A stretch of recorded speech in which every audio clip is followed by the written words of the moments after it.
আসসালামু আলাইকুম, good morning guys. কি অবস্থা, কি খবর সবার? তো আমি ভাবছিলাম যে তারাবি আজকে লাস্ট, মানে কালকে হচ্ছে যে আমি তারাবি পড়ার সময় আমি এটা বলতেছিলাম যে আজকের পর থেকে কালকে যাবো, এরপর আর যাওয়া লাগবে না। কিন্তু আমার আম্মু আমাকে পরে বলতেছে তারাবি আজকে লাস্ট না, আরো 2 দিন পড়তে হবে। এটা শুনে তো আমি আকাশ থেকে পড়ছি। আমি আবার মনে মনে অনেকক্ষণ ভাবতেছিলাম, কোনো রকমে হিসাব মিলাইতে পারতেছিলাম না। পরে আবার মসজিদে গিয়েও ভাবতেছিলাম। পরে একটা মানুষ থেকে জিজ্ঞেস করলাম যে তারাবি কখন শেষ হবে। দেখি যে উনিও আমার আম্মুর মতো সেম কথা বলতেছে। রাতে নোয়াপাড়ে গেলাম, নোয়াপাড়া থেকে আবার মদনাঘাটে গেলাম। মদনাঘাটে গিয়ে ওখানে আড্ডা সাড্ডা দিলাম। ওরা এখানে রোল টোল আনছিল বাসা থেকে, ওইগুলাও খাইলাম। ওগুলা খেয়ে দিয়ে আবারও আড্ডা দিলাম। তো রাতের দিকে আমার অনেক বেশি ঘুম আসতেছিল। পরে আমি আর জিতু চলে আসলাম বাড়িতে। বাসায় আসার পর জিতু বাইকটা বাসায় ঢুকাই দিল। তারপর আবার জিতুরে নিয়ে বাইরে কিছুক্ষণ হাঁটলাম, কিছুক্ষণ আড্ডা সাড্ডা দিলাম, কিছুক্ষণ হেঁটে টেটে বাসায় চলে আসলাম। বাসায় এসে ভাত টাত খাইলাম। ভাত টাত খাওয়ার পর আবার চকলেট বিস্কুট টিস্কুট খাইলাম। তারপর ঘুমাই গেলাম। এই টাইমে দেখি যে হঠাৎ আমার ঘুম ভেঙে গেল। আমার আম্মুকার সাথে জানি কথা বলতেছে। তো তখন আবার তৃষ্ণাও পাইলো অনেক। তারপর উঠে পানি টানি খাইলাম। শোয়ার পর দেখি যে গেমে যাচ্ছে, অনেক বেশি গরম লাগতেছে। পরে উঠে পাঙ্খা টাঙ্কা দিলাম। অনেকক্ষণ আমার আম্মুরে ডাকছিলাম কিন্তু কেউ শুনে নাই। তারপর নিজে থেকে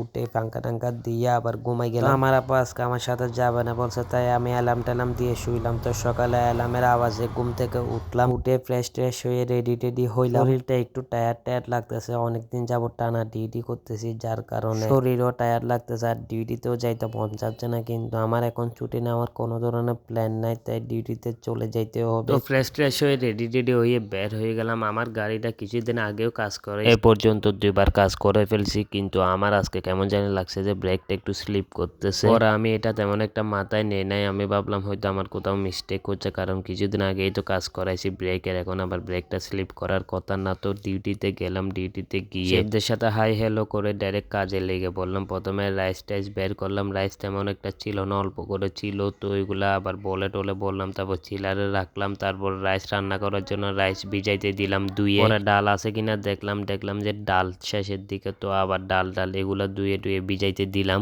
এরপর চিলার থেকে ভেজিটেবল এগুলো বের করলাম। এগুলো বের করে পিল করতে লাগলাম। তো আমার সাথে আরেকজন পিল করার জন্য আসছে, মানে ও পিল করার জন্য মূলত আসে না, পিল আমি করব, ও করবে সিডলেস। এমন সময় একটা ডিপার্টমেন্ট থেকে কল দিল যে আমাদের এখান থেকে নাকি 2জন ট্রেনি লাগবে আধা ঘন্টা 1 ঘন্টার জন্য। তো 2জন ট্রেনিকে পাঠাইতে, তো আমার সাথে একজন যে কাজ করতেছে ওরে আর আরেকজনকে পাঠাই দিল। এরপর সবজি টবজি পিল করার পর আবার বুফে টুফে আউট করলাম। বুফে টুফে আউট করার পর সেবা আবার কুল কিচেনে টুকটাক কাজ করতে বললো। ওই টুকটাক কাজগুলা করলাম। কাজ করতে করতে ওরা 2জন ট্রেনি আসলো। ওইখান থেকে একজন ট্রেনি বেশিরভাগ সময় কুল কিচেনে কাজ করে, তো আবার কুল কিচেনে চলে আসলো। আমি আবার ওইখানে গিয়ে জালি টালি এগুলা সিটলেস করলাম। এরপর কমিসারি থেকে কমিসারি ভেজিটেবল এগুলা আনলাম। তারপর পটেটো ক্রোকেট বানাইলাম। এরপর আমাদের ছুটি দিয়ে দিল। তো আজকের ভিডিও এতটুকু, ইনশাল্লাহ নেক্সট ভিডিওতে দেখা হবে। আল্লাহ হাফেজ।